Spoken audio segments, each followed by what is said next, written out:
Hey guys, so we've got a different kind of video today because today I'm going to be fitting a steering wheel, and this is a mod that I've wanted to do since I bought the car probably about 2 years ago, and it is actually fitting the 8P steering wheel, the one with the flat bottom, because I personally like it a lot.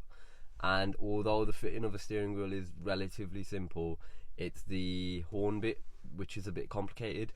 And then the other thing I want to do is get the multifunction buttons working, but I think that might be a different video because I need to try and connect it to my aftermarket head unit, so we'll see how it goes.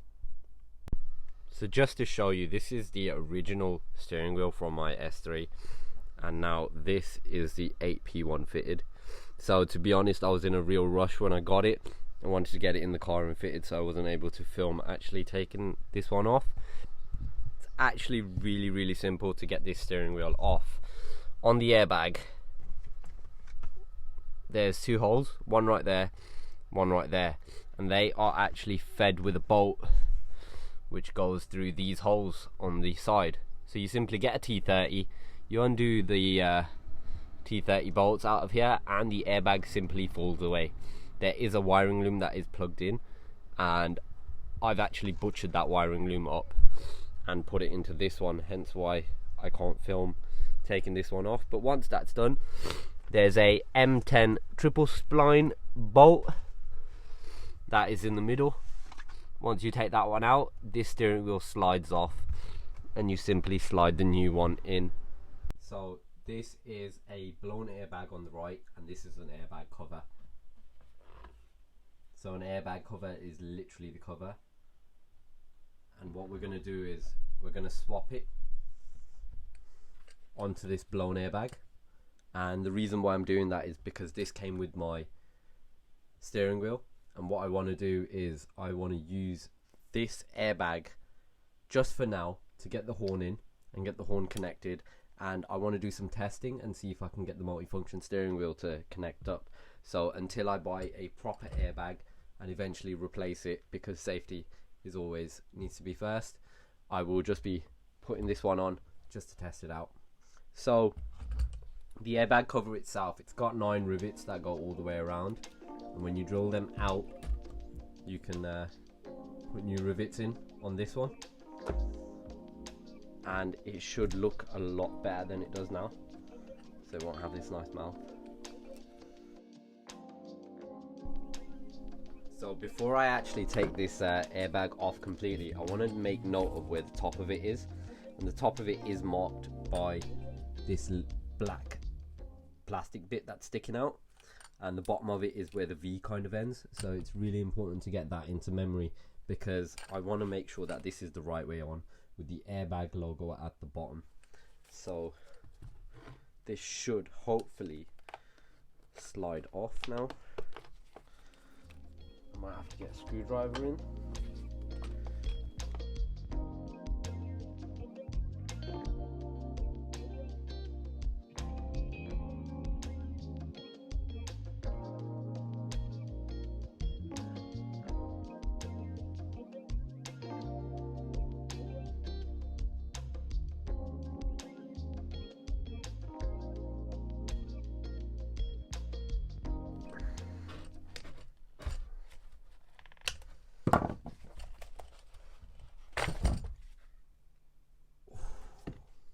So that's one blown cover, and that's one blown airbag. So I've never ever seen inside of a airbag, and it is actually really cool. So we can see this outer bit here is kind of like the main material that comes out, the big balloon that fills up. We can see that it's got this inner material, and I did rip my gloves very badly trying to get it out.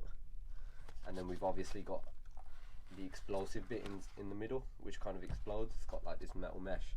So I'll be honest, I don't really know what it does, but if you're curious, that's what the inside of an airbag looks like.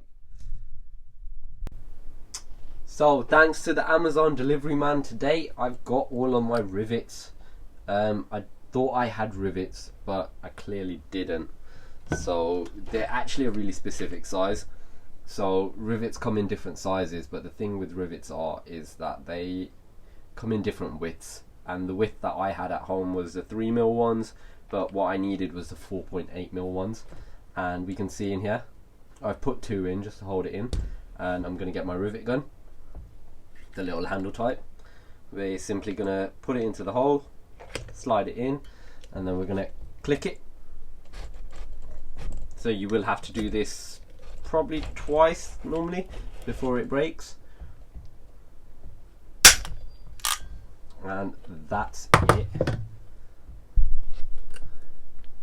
Now we can see 2 really nice rivets have gone in. So I'm going to quickly go ahead and do the rest of it.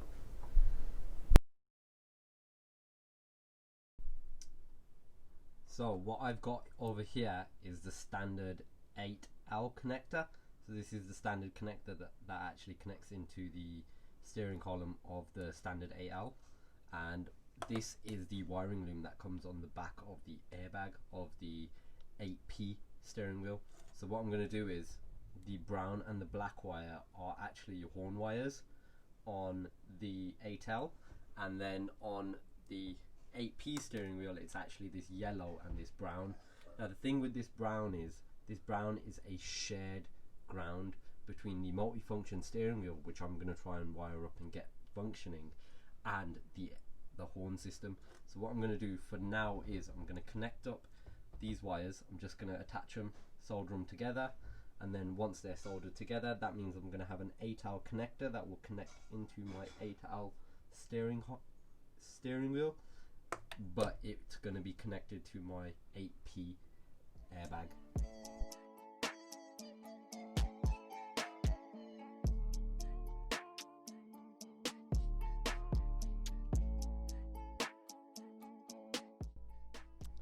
So guys, this is the airbag almost mounted in. So as we can see here, this is my soldering that I did, and the reason why I did it was so it connects to the factory connector right there. But we've also got this purplish wire and this red wire that I've got left like that. The reason why I've left them is they are the 2 wires for the multifunction steering wheel buttons, which is from this connector here. And I don't know if you can see it, but on the top of this connector there's another 2 little slots which I will be connecting them wires to in the future, but I won't be doing it for this video. Now, to put the airbag in, make sure your steering wheel's turned to the side so you can access the holes. You're simply going to throw this bit in, and you just want to go into the back and tighten the bolts up, and that is fitted. One thing I have left out about this is the airbag, because obviously this is a blown airbag and it won't be connected. I need to trick the car into not having a airbag light. So I've pulled one of the wires out, but there's a blue wire and a brown wire coming off the 8L connector, which are for your airbag. And what you want to do is you want to put a resistor in between them. And I mean, you can check on the forums what the different resistors say, but because I will be putting in a proper airbag later on, I'm just not going to worry about it and just live with the light for now. So that's it, it's finally fitted and it looks absolutely brilliant. I've actually got the S3 8P gear knob as well, and they go really nice together, and it kind of just lifts the interior and makes it a little bit more modern to drive with.